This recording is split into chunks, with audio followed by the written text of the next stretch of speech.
Je suis ici aujourd'hui pour te parler de motivation et de la possibilité que tu as de faire de grandes choses, afin de passer au niveau suivant dans ton pouvoir d'action. Mais comme tu le sais déjà, nous sommes tous confrontés à des faits parfois très durs. Entre une économie mise à mal, les faits divers atterrants qui passent en boucle aux infos et nos propres problèmes, la vie en rose d'un point de vue financier est parfois bien loin. Fait intéressant, le nombre de millionnaires a doublé depuis 1997. Doublé! Tu peux le croire. Il en va de même pour les personnes capitalisant plus de 100 millions de francs. C'est même vrai pour les milliardaires. Pense-y un moment. Donc, si le nombre de super riches a doublé au cours de cette période, la moitié d'entre eux n'avaient pas encore acquis leur richesse il y a 20 ans. Sachant que le nombre total de millionnaires avait déjà doublé entre 1982 et 1997, cela signifie que les 3/4 de ces personnes ont fait leur richesse durant les 35 dernières années. Maintenant, pense à ça. Ils n'ont certainement pas tous hérité de leur richesse. La plupart l'ont bâtie eux-mêmes. Aux USA, 93% des millionnaires sont des millionnaires de première génération et seulement 3% d'entre eux sont des athlètes professionnels ou des célébrités. Ainsi, 90% des millionnaires d'aujourd'hui ont acquis leur richesse à la sueur de leur front, via une entreprise commerciale, de manière indépendante ou encore par une stratégie d'investissement réussie. Et contrairement à la croyance populaire, ce n'est pas seulement chez nos amis américains que c'est possible. Cela se produit non seulement au Royaume-Uni et dans toute l'Europe, mais aussi dans des endroits comme l'Inde et la Chine ou encore même en Russie.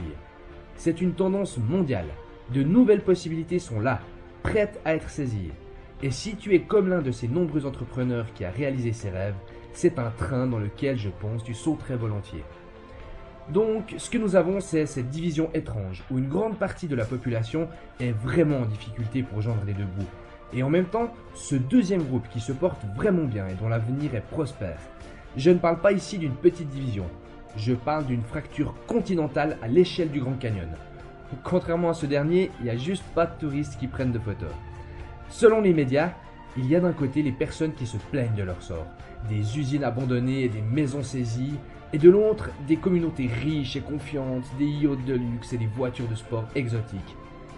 Quel est le problème? Comment est-ce qu'on en est arrivé là? C'est ce dont nous allons parler maintenant. Parce que la vérité est qu'il n'y a jamais eu de meilleur moment pour être ambitieux. Il n'y a jamais eu de meilleur moment pour être un entrepreneur. Il n'y a jamais eu de meilleur moment pour penser grand et être enfin heureux, peu importe le côté où vous vous trouvez. Il y a effectivement un malentendu très intéressant autour de la division entre riches et pauvres.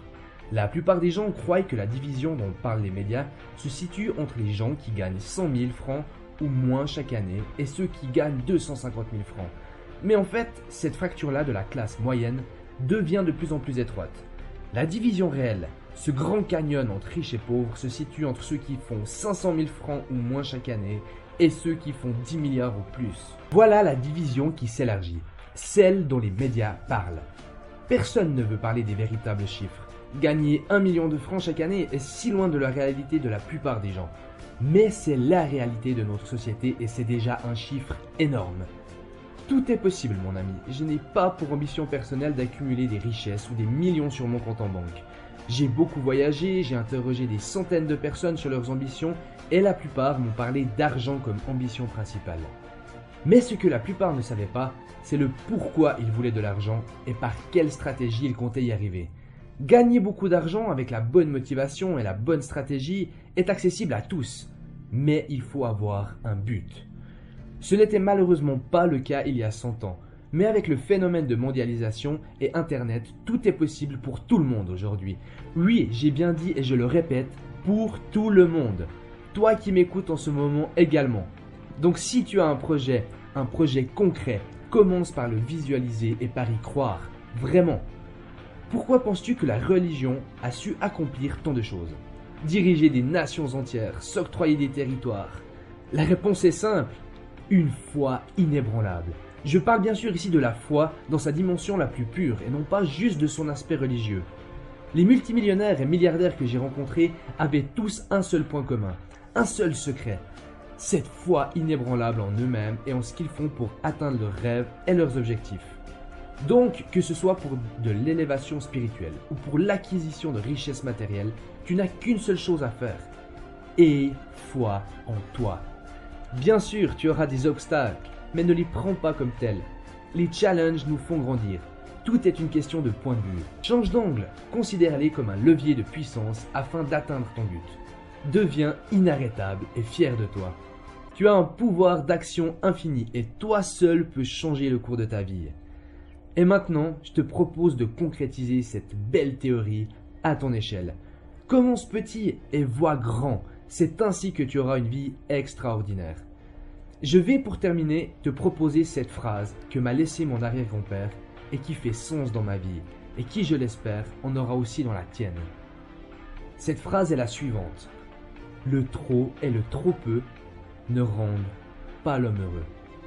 Le pouvoir d'action t'appartient. À bientôt.